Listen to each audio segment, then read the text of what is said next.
Hello, flat earth researchers, debaters and debunkers. You know, people like astrophysicists and all these defenders of the globe. You've got grown men who are acting like children, just like children that are having their ball taken away, because they are literally living in a fantasy world.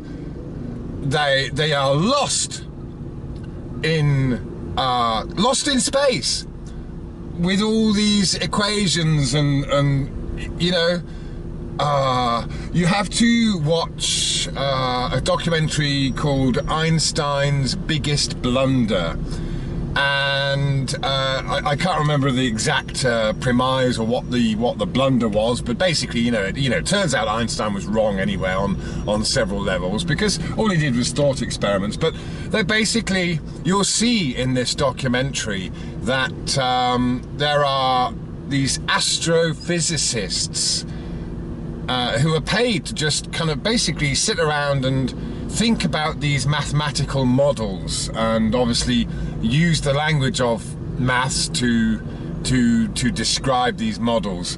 And one of these guys is interviewed, and he admits that after having this idea of trying to create a mathematical model of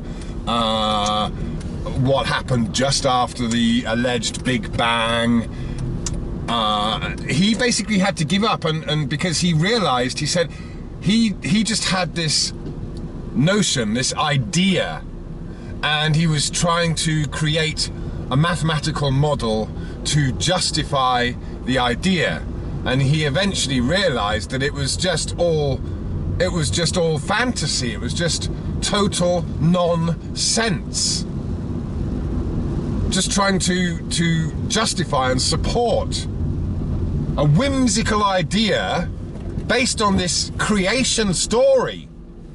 Nothing more than a religious, you know, creation story, trying to justify it with a mathematical model. And so this guy spent months, and he was paid to do it. That was his job. And you know, it's funny because they've got a whiteboard in the flipping urinal where they can just kind of talk and mull over and write these equations for these models.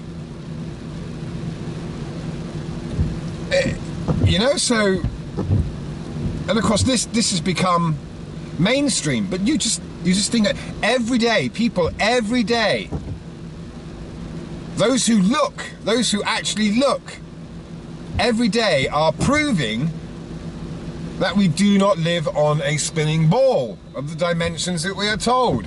They just make these observations. They can see further than we're supposed to be able to see, limited by elements such as the weather, like this now. When you look up in the sky, it's just grey. There's a limit to how far you can see. And that is what determines how far we can see, not the alleged curvature of the earth. I mean, it is so obvious to anyone who looks. It is lunacy. It is crazy. It is mental to be defending this stupid, unscientific, physically impossible idea, notion based on a creation story, that we live on the outside of a spinning ball flying through space. Come on!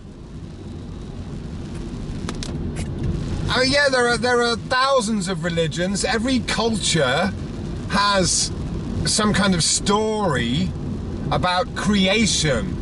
We all wonder about it. We'd all love to know why we're here, how we got here, and all that, what this place is. Nobody really knows, though, do they? Nobody. There is no authority on this. No priest, nobody. But of course, these people we've been told to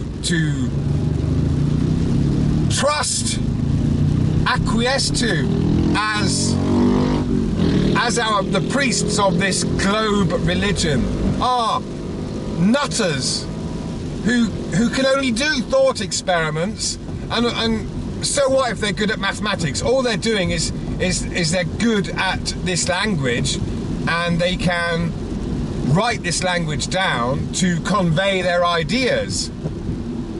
We can talk about it, we can explain it in any language you like, but these guys use the language of mathematics. So what did Einstein do? What did Newton do? All they did was come up with like words or equations, formulas, phrases that simply describe the way things are, but not in the sense of it being a globe or anything like that. E equals mc squared, F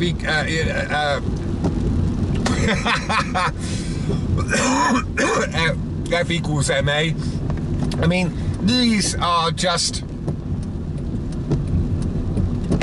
you know, these are just descriptions of physics, but it doesn't dictate in any way, shape or form that we're on a spinning ball. Not at all. Yeah, they're just bits of language. They're just formula to describe. And this is it, you know, Newton's laws. They call them laws. I've said this before, but it is so important to understand that people do not or cannot make laws for physics. We can only describe what we see. And when somebody comes up with a law such as mass attracts mass, and it is the center of those masses that are attracted to each other, this is just a law made up to justify this cultural symbol of a globe. Yeah? It is not reality. It is not physics. It is totally abstract. And it was created to justify this ludicrous idea that the Earth can be seen as a globe. And why? Why is it a globe? You know, why is it a globe? It has nothing. No pilot, no engineer, nobody ever does anything on this or Earth or above this Earth that has any relation to the idea that it's a ball. The only reason we consider it a ball is because of this projection, but it's to perceive the Earth as being somewhere and somewhen in the universe. Again, it's this creation story, and the simple, fundamental premise that we have this Copernican model. Nobody discovered that the Earth is going around the sun. It was just a decision. It wasn't a discovery. You have to understand this. No one ever discovered that the Earth is a spinning ball going around the sun. All they discovered was a way to describe it, a way to perceive it. Just as Newton discovered a way to standardize the currencies, the coinage, British coinage, he discovered a way for us all to perceive the value of a pound, for example. So all that was discovered with the Earth is a way to perceive, and it's deceive our perception. We know when we look across a level surface. We know we do not see a bulge of curvature in front of us. We know we are not, but people will make these excuses, and they will deliberately deceive themselves and deceive you to hold on to this belief an idea, a perception deception from these nutters who are lost in space. They literally are lost in space, lost in a world of equations and all that, just like Tesla said.